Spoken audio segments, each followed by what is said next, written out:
আসসালামু আলাইকুম দর্শক, শুরু করছি আজকে নতুন একটা বিষয় নিয়ে। সেটি হচ্ছে নতুন ঠিকানায় শিক্ষক অবসর সুবিধা বোর্ড ও কল্যাণ ট্রাস্ট অফিস। মানে আগে যেখানে ছিল সেটি কিন্তু পরিবর্তন করে নতুন একটি ভবন তৈরি করা হয়েছে অথবা অফিস তৈরি করা হয়েছে। সেই অফিসে আপনারা এখন সেখান থেকেই সুবিধা পাবেন। সেটি হচ্ছে শিক্ষকদের জন্য বেসরকারি শিক্ষা প্রতিষ্ঠান, শিক্ষক কর্মচারী অবসর সুবিধা বোর্ড ও কল্যাণ ট্রাস্টের অফিস এখন নতুন ঠিকানায়। অফিস হস্তান্তর এবং ভাড়া চুক্তি সম্পদের অনুমতি দিয়েছে শিক্ষা মন্ত্রণালয়। তাই গতকাল বৃহস্পতিবার থেকে এই প্রতিষ্ঠান দুটির কার্যক্রম রাজধানীর রবনা স্কটন গার্ডেন রোডের রেড কেস্টিস বোরাক টাওয়ার ভবনে পরিচালিত হবে। একই ভবনের চারতলায় বেসরকারি শিক্ষক নিবন্ধন ও প্রত্যয়ন কর্তৃপক্ষ এনটিআরসির কার্যালয় রয়েছে।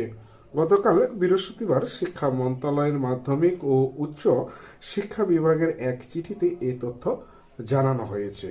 চিঠিতে সুবিধা বোর্ডের পরিচালক ও কল্যাণ ট্রাস্টের সচিবকে পাঠানো হবে বলে জানিয়েছে মন্ত্রণালয়ের একাধিক কর্মকর্তা।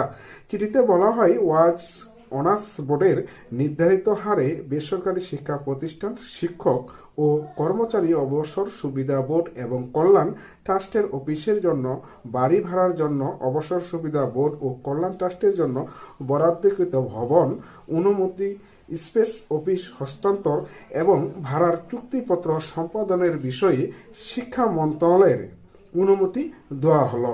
এর আগে রাজধানীর নীলক্ষেতের বাইনবেস ভবন থেকে এই প্রতিষ্ঠান দুটি সরানো হয়। বাইনবেসের ভবনে কর্মকর্তা থেকে শুরু করে অবসরে যাওয়া সিনিয়র শিক্ষকদের বাসায় তেমন জায়গা নেই। তাছাড়া ভবনটি বাইনবেসের সেখানে ভাড়া করে কার্যক্রম পরিচালনা করেছিল অবসর সুবিধা বোর্ড ও কল্যাণ ট্রাস্ট। সার্বিক দিক বিবেচনায় তাদের কার্যক্রম নীলক্ষেত থেকে সরিয়ে নেওয়ার সিদ্ধান্ত হয়।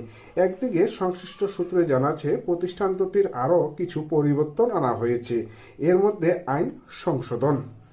জানা গেছে, আর্থিক সংকটের কারণে বর্তমান শিক্ষক কর্মচারীদের অবসর সুবিধা বোর্ডের টাকা দেওয়া বন্ধ রয়েছে। তবে 5 ক্যাটাগরি শিক্ষক কর্মচারীদের কল্যাণ ট্রাস্টের টাকা দেওয়া হচ্ছে। ক্যান্সার আক্রান্ত শিক্ষক কর্মচারী, হার্টের অপারেশন করা হবে এমন শিক্ষক কর্মচারী, কিডনি রোগের ডায়ালিসিস প্রয়োজন হচ্ছে এমন শিক্ষক কর্মচারী, হজে যেতে ইচ্ছুক এবং মৃত্যুবরণ করেছেন এই 5 ক্যাটাগরিতে শিক্ষক কর্মচারীদের অবসর সুবিধার প্রেক্ষিতে কল্যাণ ট্রাস্টের অর্থ দেওয়া হচ্ছে বলে জানিয়েছে শিক্ষা মন্ত্রণালয়। দর্শক, এই হচ্ছে অবসর সুবিধা।